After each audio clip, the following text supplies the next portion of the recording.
दोस्तों, स्वागत है आपका मेरे चैनल एम धार्मिक कहानियाँ में। दोस्तों, हिंदू धर्म में धार्मिक त्योहार व्रतों का विशेष महत्व है। काल भैरव को भगवान शिव का 5वां अवतार माना जाता है। मार्गशीर्ष मास के कृष्ण पक्ष की अष्टमी तिथि को काल भैरव जयंती मनाई जाती है।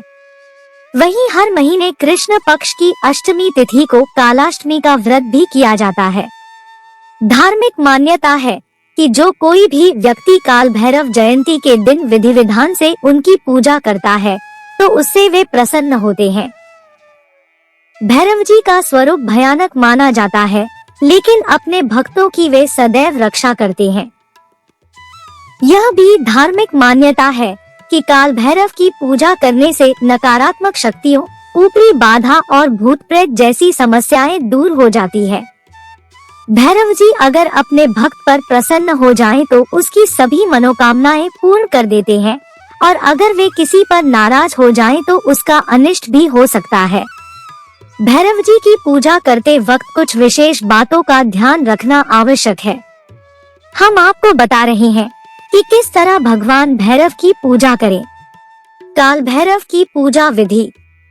धार्मिक मान्यता के अनुसार जो भी व्यक्ति काल भैरव जयंती के दिन उनकी पूजा करता है, उससे उस शख्स को भय से मुक्ति मिल जाती है। इतना ही नहीं, विधिवत पूजन करने से शत्रु बाधा और ग्रह बाधा से भी राहत मिलती है। इस दिन सुबह जल्दी उठना चाहिए और स्नान कर साफ वस्त्रों को धारण करना चाहिए। इसके बाद भगवान भैरव की प्रतिमा के आगे सरसों के तेल का दीपक जलाना चाहिए। उन्हें काले तिल, उड़द अर्पित करना चाहिए। साथ ही मंत्रों का जाप करते हुए विधिवत पूजा करना चाहिए। इस दिन बिल्वपत्रों पर सफेद या लाल चंदन से नमः शिवाय लिखकर शिवलिंग पर चढ़ाना भी काफी शुभ होता है। काल भैरव जयंती के दिन भगवान शिव के विधिवत पूजन से भी काल भैरव प्रसन्न होते हैं और भक्तों की सारी मनोकामना पूर्ण कर देते हैं। काल भैरव जयंती पर करें ये काम। जिस तरह भगवान शिव का वाहन नंदी को माना जाता है, उसी तरह भैरव जी का वाहन कुत्ता माना गया है।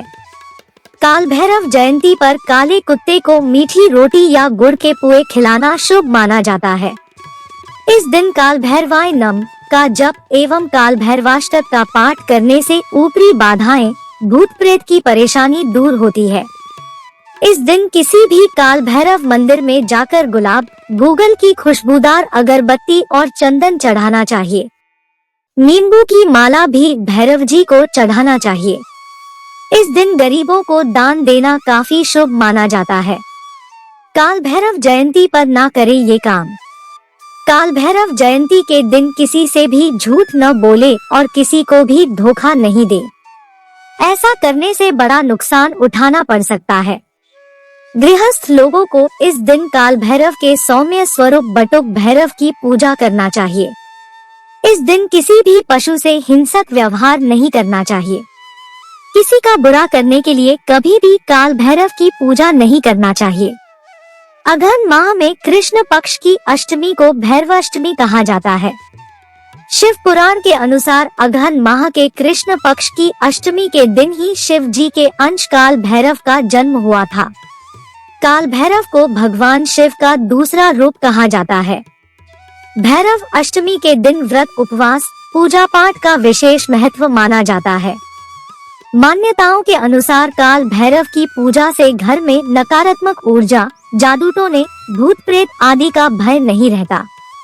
काल भैरव की पौराणिक कथा। एक बार भगवान ब्रह्मा, विष्णु और महेश यानी त्रिदेवों के बीच इस बात को लेकर विवाद हो गया है कि उनमें से कौन सर्वश्रेष्ठ है। विवाद को सुलझाने के लिए समस्त देवी देवताओं की सभा बुलाई गई। सभा ने काफी मंथन करने के पश्चात जो निष्कर्ष दिया, उससे भगवान शिव और विष्णु तो सहमत हो गए, लेकिन ब्रह्मा जी संतुष्ट नहीं हुए। यहाँ तक कि भगवान शिव को अपमानित करने का भी प्रयास किया। ब्रह्मा जी ने भगवान शिव को अपशब्द बोल दिया, जिससे भगवान शिव अत्यंत क्रोधित हो गए तथा उनके शरीर से छाया के रूप में काल भैरव की उत्पत्ति हुई। मार्गशीर्ष माह की अष्टमी तिथि को ही काल भैरव की उत्पत्ति हुई थी। भगवान शंकर के इस भयंकर रूप से ही काल भैरव की उत्पत्ति हुई।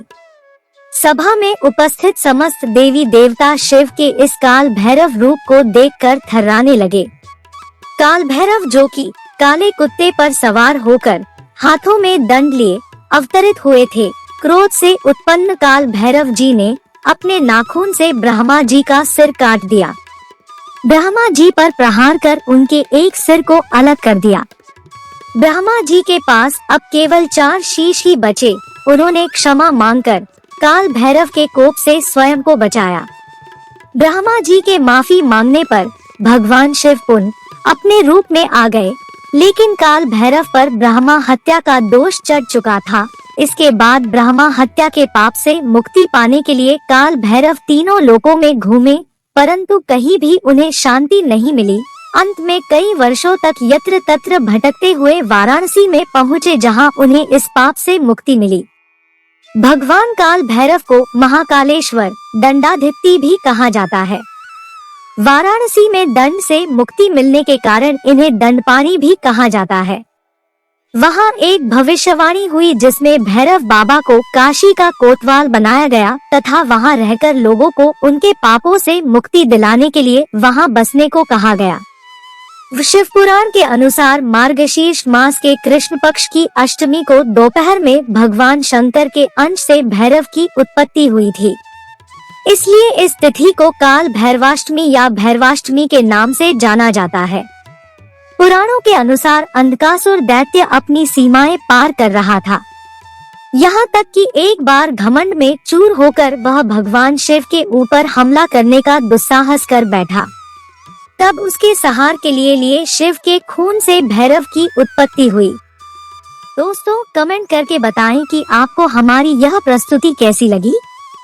पसंद आई तो इसे लाइक और शेयर करें तथा चैनल को सब्सक्राइब करके मेरा मनोबल बढ़ाएं।